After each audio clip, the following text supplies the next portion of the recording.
Magandang umaga po, Sir Ted, at magandang umaga din po, Ma'am Mase, at sa lahat po ng tagapakinig at tagapanood nyo po. Okay, Marcel, go ahead. Magandang umaga po sa inyo, attorney. Sir, syempre nakakapanlumo itong nangyari na naman po na trahedya dito sa Basilan, kung saan more than 53 na pala yung tama no? More than 50 Oo. individuals na 60 na. yung Nag-60 60 na. na, Oo, nag-60 na pinakahuling yung count. Go ahead. nasawi. So, pakipaliwanag nga po sa amin, for ordinary people like us, pakipaliwanag nga po muna sa amin, attorney, kung paano po ba yung nagiging operasyon kapag po mga ganitong paalis ng pantalan, ano-ano po bang ahensya, kumbaga, yung nakatutok dito? Okay, ganito po yan, Ma'am Mase, kung halimbawa po sa mga hindi po pamilyar sa operasyon po nung pagsakay po ng mga RoRo vehicles sa mga RoRo vessel po sa ating mga pantalan, so yung pong mga sasakyan, halimbawa mga truck, mga bus, yan po ay bumibili po yan ng ticket para sila po ay makasakay sa mga barko po, ano? At ang proseso po niyan, dumadaan po yan sa ticketing po ng shipping lines. Depende po yan sa laki po ng sasakyan kung ano po ang sisingilin nila. Pagkatapos yan po ay maghihintay at kapag ready na pong sumakay po yan po ay dumadaan po, ideally po dumadaan po yan at tinitimbang po yan. Ano? Meron po tayong mga tinatawag na track scale o weigh bridges po sa mga pantalan po natin. Mm. Kalimitan po ang mga tinitimbang po natin dyan yung po mga malalaking sasakyan. Kung ordinaryong sasakyan lamang po, alimbawa yung mga kotse o yung po mga maliliit na van, hindi na po yan dumadaan po sa timbangan. Mm. At ang timbangan po kasi na yan, may singil po yan. Ano? Ang sinisingil po ng terminal operator po dyan sa akin pong pagkakaalam dahil I think way back before 2020 po, pinatanggal ko po yung singil dyan, diretso po sa mga mananakay at yan po ay sisingilin dapat sa mga shipping lines. Ano? Mm. So dadaan po yan at titimbangin, binibigyan po ng resibo yung tinimbang na sasakyan, nandoon po kung ano yung naitalang timbang niya. And then dediretso na po yan doon sa tinatawag nating marshalling area, nakapila po sila bago po sumakay doon po sa mga barko. Ngayon po, bago po sumakay sa mga barko po yung mga sasakyan na yan, meron pong nag-check po dyan, kasama po nung shipping lines, nag-check po dyan yung Philippine Coast Guard para, bali ang final checking po dyan sa papel po na sa parte ng gobyerno ay ang Philippine Coast Guard po. Titingnan po yan. Marami pong napakahaba po ng checklist ng Mm. Philippine Coast Guard po bago nila i-clear yung pong barko na bago lumayag. At kasama nga po dyan kung yan po bang sasakyan po ay natimbang. So Mhm. kapag yan po ay kompleto ang dokumento po niyan, kompleto po yung requirements para makalayag, yan po ay pasasakayin na po doon sa barko at ang nagsasabi po kung saang parte po ng barko ikakarga yung sasakyan Oh. yung pong tinatawag nating master of the vessel po o yung pong kapitan ng barko, no. Mm. So siya po ang magkakamada niyan, meron ilalagay sa kaliwa, meron sa kanan. Depende po kasi yan kung paano po babalansehin yun pong paglo-load po ng sasakyan at nang hindi po at ang pagsakay po sa barko balansyado po at hindi nakatagilid o hindi Mm. po hindi pantay. So yun po ang silbi nung pagtitimbang para magkaroon sila ng estimation kung yan po ba ay ano po ang timbang sa pagbabalanse. Pagpasok po niyan Mm. at naikarga na po, ang nagtatali po niyan, kumbaga yung tinatawag po nilang lashing, yung pagtatali po ay pinamamahalaan po nung shipping line po, no? Sila ang nagtatali niyan at yan naman po ay chine-check po ng Philippine Coast Guard. At titingnan po nila kung tama ba yung pagkakatali ng sasakyan. At ultimately po, tinitignan din po sa labas naman, may visual inspection po, both yung Philippine Coast Guard at yung shipping line. Meron Mm. pong tinatawag dyan sa barko yung pong waterline, yung kumbaga dito po sa labas ng barko, may pintura pong puti yan. Oh. At makikita po dyan kung hanggang saan lamang po dapat umabot ang tubig. Kasi po habang Oh. bumibigat po yung barko, yan po ay lumulubog sa tubig.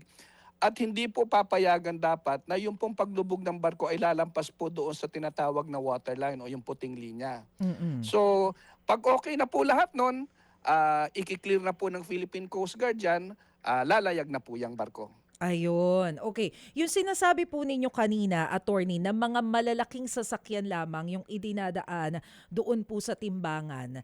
Ano yung laki ng sasakyan na tinuturing po natin? Paano natin na-identify na ito dapat timbangin, ito okay na? May ano po 'yan, Ma'am Mase, meron pong tinatawag na ano po 'no, yung minimum gross weight ano. So hindi ko lang po maano kung ilang tonelada po yung dumadaan po diyan sa truck scale. Pero normally po 'yan po yung mga cargo truck po ano o yung may mga cargo truck or yung pong mga bus. Normally po ang bilangan diyan either yung timbang ng sasakyan o yung pong tinatawag na kung ilang axle ano o yung axle weight po. Kung halimbawa yan po ay may tatlong axle or mahigit pa po. Meaning mga 10-wheeler tapos or mga 12-wheelers po ganon. So yung pag ensure po na yung mga malalaking sasakyan na sinasabi po ninyo na required na dumaan dito sa way bridges, sino po ang nakatutok doon? Ang pagbabantay po, ang pagtitimbang po niyan ay pinamamahalaan po ng terminal operator. Ano? Yan po yung mga concessionaire po natin na siyang nag-ooperate po ng mga pantalan. Ang final checking po niyan o yung check and balance po niyan na talagang nagawa po yan ay kailangan pong bago sumakay, yan po ay chine-check po nung shipping line at ng Philippine Coast Guard na yan po ay dumaan sa pagtitimbang. So kung wala pong maipakitang, kumbaga, parang ticket na din po yan. Kung wala pong maipakita yung driver ng truck na siya ay dumaan sa timbangan, dapat po hindi yan pasasakayin ng shipping line at ng Philippine Coast Guard. Sisingit lang ako, sir, Sige po, para Manong ko lang Ted. mailatag ng mas klaro itong issue. Bakit ho natin pinag-uusapan to in the light po ng mga ngayon sa nangyayaring investigasyon, aligasyon na umano ay overweight yung pong mga kargamento, yung rolling cargos na isinakay sa lumubog na barko? That's one. Opo. And yung sinasabi din po na wala namang weighing scale, wala Yeah. namang pong weighing bridge doon sa port na pinanggalingan nito na Zamboanga Port. Kaya ngayon po si Ma'am Maricel, tinatanong po si PPA GM J. Santiago sa prosesong pinagdadaanan po nito. Go ahead, Maricel. Opo. Yes, attorney. So if that's the case po, ano yung kumbaga role na ginagampanan po ng Philippine Ports Authority dito po sa operasyon na ito? Well, ang Philippine Ports Authority po sa din po, kumbaga bilang nagsusupervise po doon sa terminal operator dahil yan po ay kontratista po ng PPA sa pamamahala po ng pantalan. Ang PPA po basically ang indirectly ang PPA po ang kumbaga ang namamahala ng lahat ng kumbaga ng proseso po sa pantalan po insofar as cargo handling and passenger terminal operations po is concerned. Kumbaga po meron pong indirect na papel ang Philippine Ports Authority po sa pag-ooperate ng pantalan at ang may direct pong pamamahala po dyan ay yun naman pong pribadong terminal operator. Okay. So kung nakita po natin, yun yung role ng PPA. Kanina nabanggit nyo po yung Philippine Coast Guard. Ano naman po yung bahaging ginagampanan dito ng Marina? Okay. Ang Marina naman po, Ma'am Mase, Sir Ted, sila po ang namamahala doon po sa pagrerehistro at pag-monitor para po doon sa kumbaga seaworthiness po ng mga barko pong lumalayag. Sila ang nagche-check kung yan po ba ay yan po bang pagkakagawa sa barko ay tama at naaayon po doon sa engineering at marine engineering at technical standards na required para maging ligtas. And on top of that po, sila ang naninigurado na may regular po na pag-check yung mga barko at na on a regular and periodic basis na yan po ay seaworthy at hindi masisira. At lalong-lalo na po doon sa passenger safety na number one, yan po ay kompleto po doon sa mga amenities kasama na po dyan yung mga life vest at mga lifeboat. If that's the case po, kaninong role yung pagtitiyak na merong way bridges sa bawat port? Well, yung pong way bridge, Ma'am Mase, yan po ay kasama po sa pasilidad po na dapat pinoprovide po ng terminal operator. So that is part of the port equipment po. Yan, po yan? Part po ng terminal operations po yan. So ito po yung sinasabi ninyo na private terminal operator, sila yung mag-e-ensure na meron nun. Yes po, tama So po. sino po yung dapat na maningil sa kanila kapag nakita na, teka lang, bakit walang weighbridges dyan sa terminal na yan? Well, yung po kasing sa kada terminal po kasi natin, sa kada port po natin, meron pong areas na required na magkaroon ng weighbridge. Meron naman pong mga areas na hindi kailangan ng weighbridge. Halimbawa Mm. po, kung yung pong terminal ay hindi naman po nagke-cater o hindi naman po ginagamit ng mga roro na vessel, hindi na po kailangan ng weighbridge doon dahil wala naman pong titimbangin. Pero katulad po sa Zamboanga kung saan meron naman pong weighbridge, yan po ay required kasama po doon sa mga equipment na dapat nilang i-provide dahil yan po alam naman na may roro vehicle traffic po diyan na kailangang timbangin po. So ilang weighbridge po? Ano yung basihan natin para masasabi na okay lang na isang unit dito sa terminal na to o sa port na to, pero dapat dito dalawa?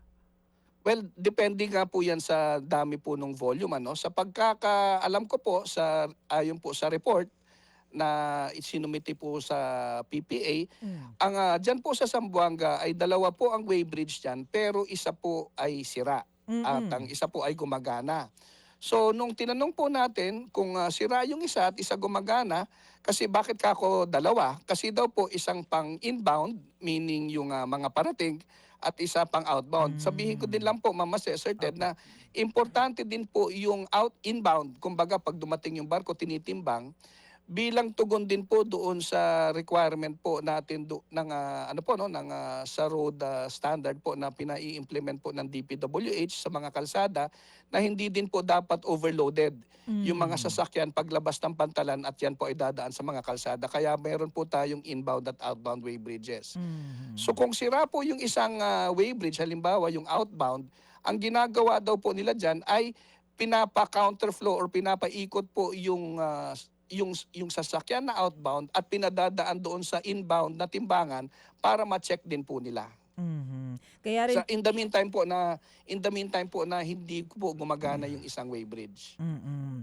Kaya rin po namin natanong yan na attorney kasi base rin po doon sa naging pahayag doon sa hearing ni Representative Shell Jokno. Para kasing naulit din ano, yung nangyari noong 1987 Doña Paz. Same problem, overloading. Tapos kahit po yung accounts ng ibang mga pasahero doon sinasabi na parang bago pa sila sumakay, tabingi na yung barko eh. Actually, Ma'am Mase, yan nga din po ang tinatanong po natin at yan ano po dahil tayo nga po ay part po tayo ng mga maritime agencies under sa DOTR at continuing naman po ang ugnayan po no ng mga ahensya diyan.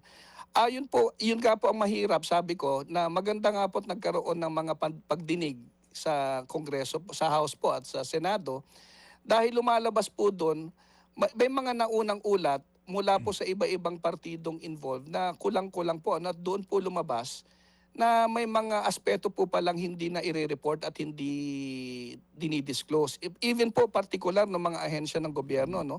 Ayon po sa Philippine Coast Guard, na video naman daw po nila at nakita nilang hindi lumampas sa waterline.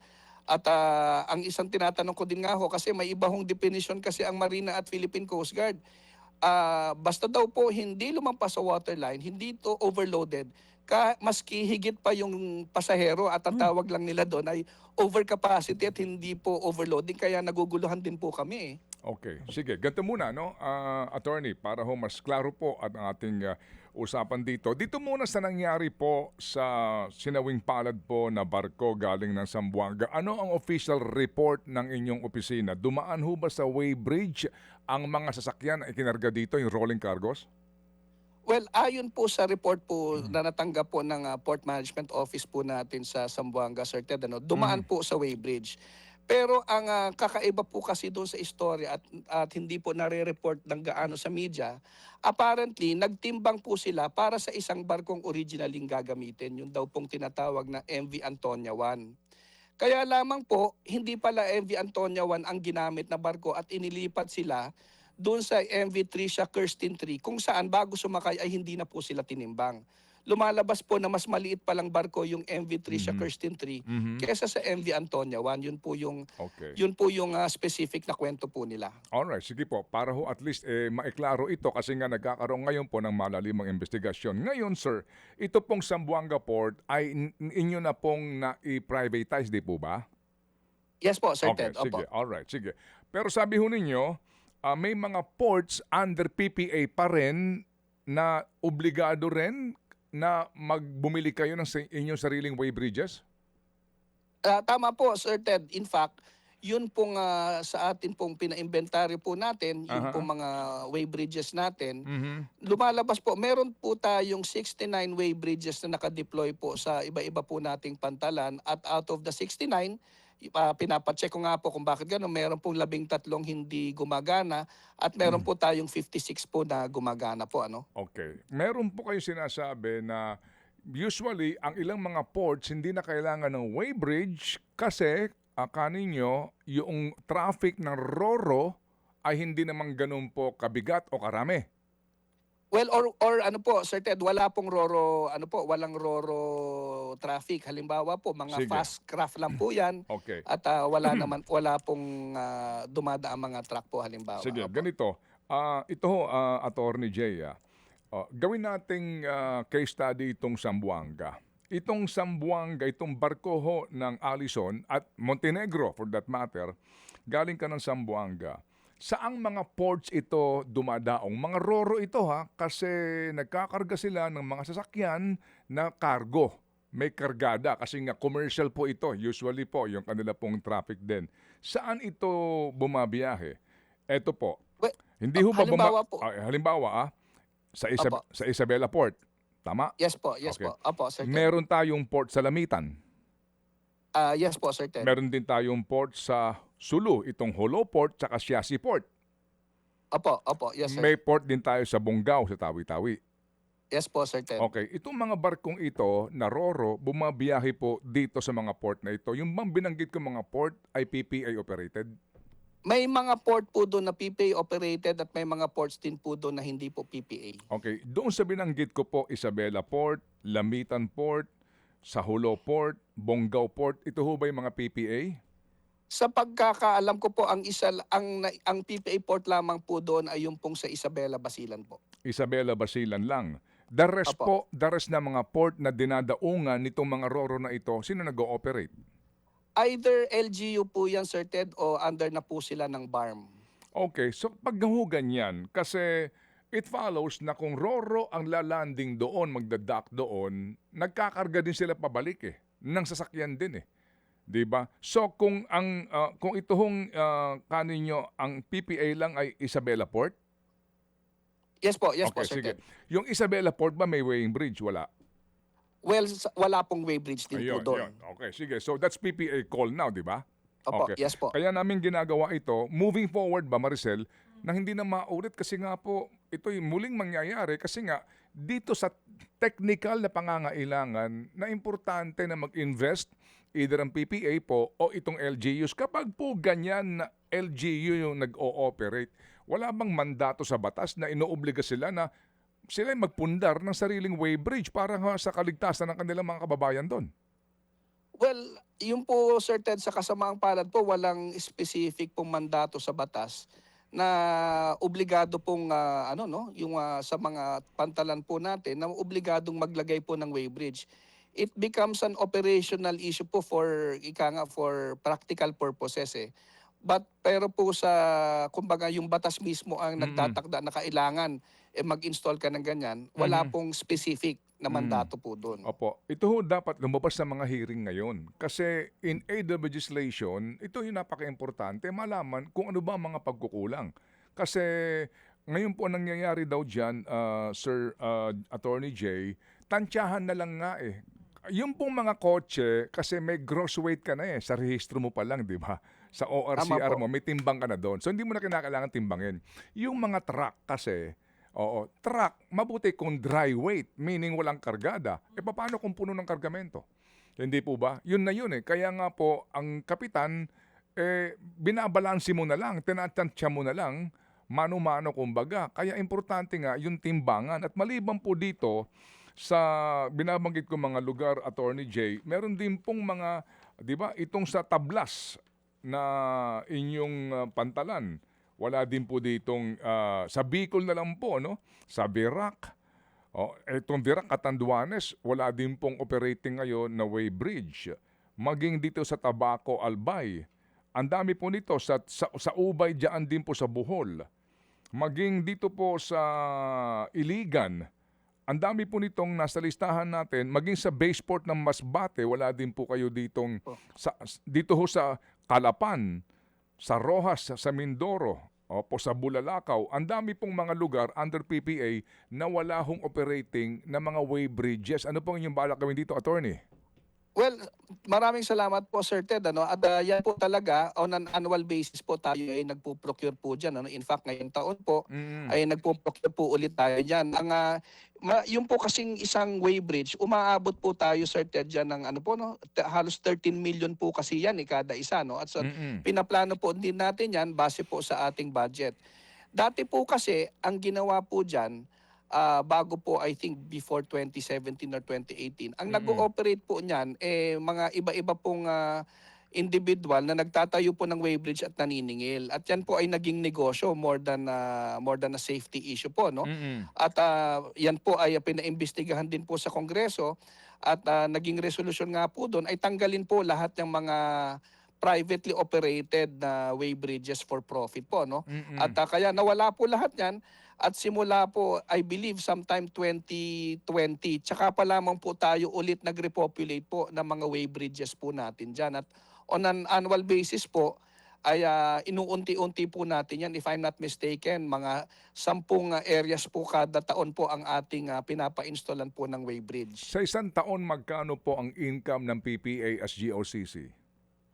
Well, sa nakaraang 2025 po, tayo po ay...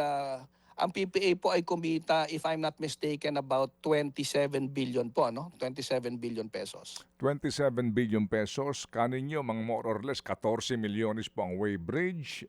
Opo. Kung kailangan mo ng 10, it's only 140 million. I mean, Attorney, kung, Opo.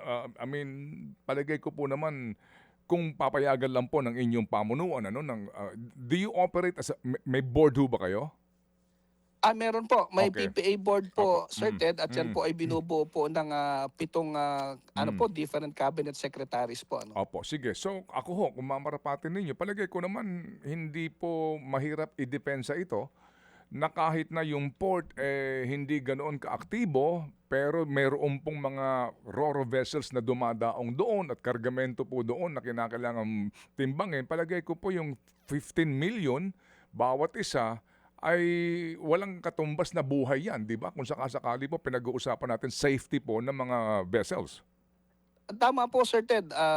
In fact, bagamat yan nga po ay nakaprograma po on an annual basis, katulad na din po ng ibang mga proyekto po ng PPA, siguro po sa panahon nga ito, tama kayo, at wala po tayong pag-uusapan dyan na kailangang i-ramp up na po yan, hindi po ba? Na kailangang i-ramp up at i-move forward or earlier ang acquisition po ng mga additional weighbridges po dyan. At yan po ay atin pong iti-take up po at ipipresenta po natin yan sa board po ng PPA para po tayo ay makahingi po ng mas malaki-laking budget po para dito sa forward implementation po ng mga weighbridges po natin, Sir Ted. Opo. Maraming salamat po dyan. Opo, yes sir. At kaya nga po ito yung napaka-importanteng panayam, Ma'am Maricel, para po sa, again, hindi na humaulit po ito, no? Itong ganito pong uri ng trahedya. Meron din kasing issue kung hindi tinitimbang yung kargamento, sino nag-i-inspeksyon sa laman ng kargamento? Kasi po, diyan sa ating moderno na na pantalan sa support area natin, di ba may x-ray machine din dyan yung mga pasahero? Di ba may mga ganun, yung talaga pong masiguro na wala kang dala na maaring magbigay ng panganib sa mga pasahero, di po ba? Tama po, Sir Ted. Pag Opo. dumadaan po sila sa passenger terminal po. Opo. Yung pong ganung uri po, kasi meron din pong issue nga na maparad po tayo na walang nangyayaring ganyan. Pero alam niyo ho yun, yung meron kang dala, kung meron pong gusto gusto hong gumawa ng karahasan sa mga vessels natin, madali daw ho makakalusot sa mga lalawigan kasi nga walang masyadong security. Ano po yung take doon?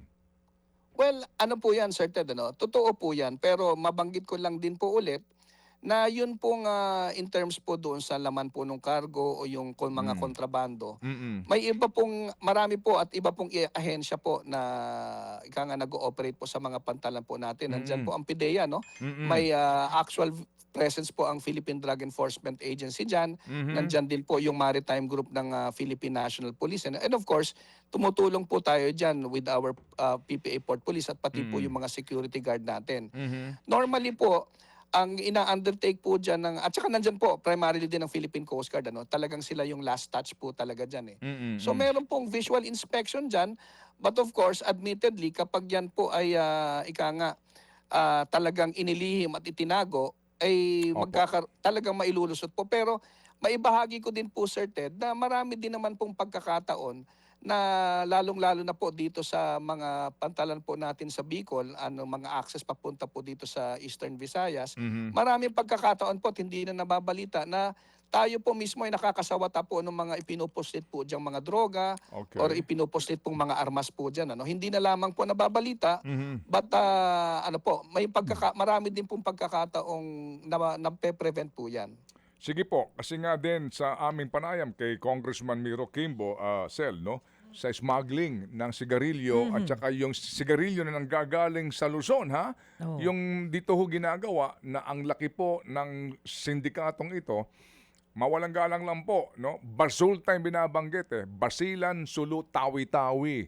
So meron po mga reports din yung, eto na, yung mga truck-truck na kinakargahan ng sigarilyong ito na siyang distributor sa mga bayan-bayan kaya nga available sa mga sari-sari store sa mga kanayunan kasi nga may nag-aahente. So may ganun din pong usapin nga na nakakalusot dito po sa mga ro-ro vessels na ito yung mga truck na may kargang smuggled o kontrabandong sigarilyo. Ito ho yung mga ipinupunto po ng ating mga kababayan. Relevant din po ngayon sa kabuuan pong aspeto ng safety and security po ng ating pong vessel ng mga bumabiyahe po at dumadaong sa mga pantalan po ng PPA, GM. Apo, Sir Ted, actually yan po ay ni-raise na din po natin yan. At yan nga po ang ika nga isa sa mga rason kung ba't pinupush natin yung unified authority po sa mga port natin, ano. Kasi po napaka-fragmented po ng ating regulatory framework lalo na diyan sa mga pantalan. Mhm. Ah, kami po ang PPA, hindi kami pwedeng makialam kung anong laman ng kargamento. Kami po ay hanggang pagdiskarga lamang at pagkarga Mm. ng kargamento at mga pasahero. Kahit na Mm. kung kami po ay makita, yan po ay nire-report po natin either sa Bureau of Customs or sa PIDEA po o Philippine Mm. Coast Guard. Mm. So, ang problema po at yung nga na sa tingin namin ay kailangan magkaroon ng institutional changes, eh ano po, fragmented po talaga at regulatory at saka policing Mm. ano po process diyan sa mga pantalan natin at yan po sana ay yun po ang ma-address ng ating pamahalaan Mhm. na magkaroon po ng ng unified administration at authority po diyan sa mga pantalan po Opo. natin. So you need Mabanggit ko lang po. Good. Yes po, Sir Ted, mabanggit ko lang po, no. Yung sa nabanggit niyo po, tama po 'yan, ano, diyan po sa area, lalong-lalo na po ang entry diyan sa Zamboanga. Mhm. At yan po, nakikipag-ugnayan po tayo, mas intense po diyan kumpara sa ibang pantalan po natin sa Bureau of Customs. Opo. Alam po nila 'yan at Opo. yan po ay bukas na bukas po tayo doon sa Zamboanga port natin para sa operations po ng Bureau of Customs at ongoing po sila Sige, diyan. okay, sige. Para maging productive itong ating ugnayan na ito, bagamat alam po namin ano, na meron ho kayong handicap din, meron ho kayong mga limitasyon, pero tama ba, by 2027, yung bang inyong budget for next year, buo na o maaari nyo na po isingit ito na lahat po ng inyong mga pantalan na dinadaanan po ng mga ro-ro vessels na ito, magkaroon na po ng timbangan? Well, ganito po, Sir Ted, ano, yung pong ating corporate operating budget, yan po ay mabubuo po after po ng Abril, ano, kung kailan na tapos na po yung pagsasara ng libro para sa taxes po, no. Mhm. Pero maisusiguro ko po sa inyo na dahil nga po sa ating namulat din tayo na kailangang i-ramp up talaga to, yan po ay assure ko sa inyo na ipopropose po natin yan sa ating PPA board para sa 2026 budget po ay madagdagan na po natin at ma-ramp up natin kung kakayaning lahat po ng apektadong pantalan ay magkaroon po ng weighbridge. Yan po ay gagawin na po natin ngayon pong 2026, Sir Ted. Opo. Yan po ang maganda hong naging resulta ho ng ating talakayan this morning at yung pong kumbaga yung mga Republic Act na kakailanganin po ninyo para po nga dito sa binabanggit nyo ho ng mga pangangailangan natin para sa mas maayos na regulasyon, sana nga po lumabas sa mga pagdinig ngayon ng Kongreso, hindi lang sa sisihan, turuan, murahan o anumang pagalitan. Bottom line po dito, trahedya po ito, nakakalungkot, 58 na po pala ang kumpirmadong patay dito, may mga missing pa. Oho mga kapatid, at yung nga pong danyos na dapat po ding akuin ng shipping company, lahat ng mga regulasyon po na dapat tuparin ay dapat na matupad. But bottom line dito, yung mga reforma na ating aasahan mula po sa legislatura hanggang sa inyo po dyan sa PPA ay asahan na po natin para maiwasan na po na mangyari pa ito. GM. Tama po, Sir Ted. At maidagdag ko na din nga lang po at malamang familiar din po kayo na ito po sanang pagkakataong itong incidenting to ay maaaring kung hindi man nabawasan yung posibilidad or completely na eliminate. Kung pinabayaan din po sana na magkaroon na po ng online ticketing, hindi po ba sa mga pantalan natin na hindi na po tinuloy So yan po ay isang malaking panghihinayang din natin. At sa pagkakataong ito po, sinabi din po natin kay DOTR Secretary Banoy Lopez na baka kailangang balikan po yung yung programang yon Opo. para masigurado po na kasi lumabas po, Sir Ted, sa pandinig may either one, yung mga ticket na binigay ay walang pangalan, walang pangalan ng barko, walang oras, at yung iba walang ticket talaga po So this was really, in my own personal opinion, this was a tragedy waiting to happen because po talaga may kulang po talaga sa sistema. Opo. Kasi nga din yung culture and tradition and common practice, di ba, na dapat na nga pong mabago po dito. Salamat GMJ at muli kaming makikipag-ugnayan kung meron ho kayong magandang balita dito po sa ating po na pag-usapang ito. Salamat po GM. Maraming salamat po, Sir Ted, Ma'am Mase, at maraming salamat din po sa pagkakataon ngayong umagang ito. Mga kapatid, brothers and sisters, saan ka pa? Dito na tayo sa totoo. Dito na tayo sa True FM. Mga kapatid, mag-subscribe and follow po kayo sa social media accounts ng True Network PH. Yan po kami, hanapin nyo lang True Network PH, Facebook, Instagram, YouTube, TikTok, and podcast. Mapa Apple or Spotify man yan, mahahanap nyo kami. Lahat ng mga napapanood at napapakinggan nyo po sa programa, nasa social media accounts namin yan. So paano mga kapatid? See you sa social media!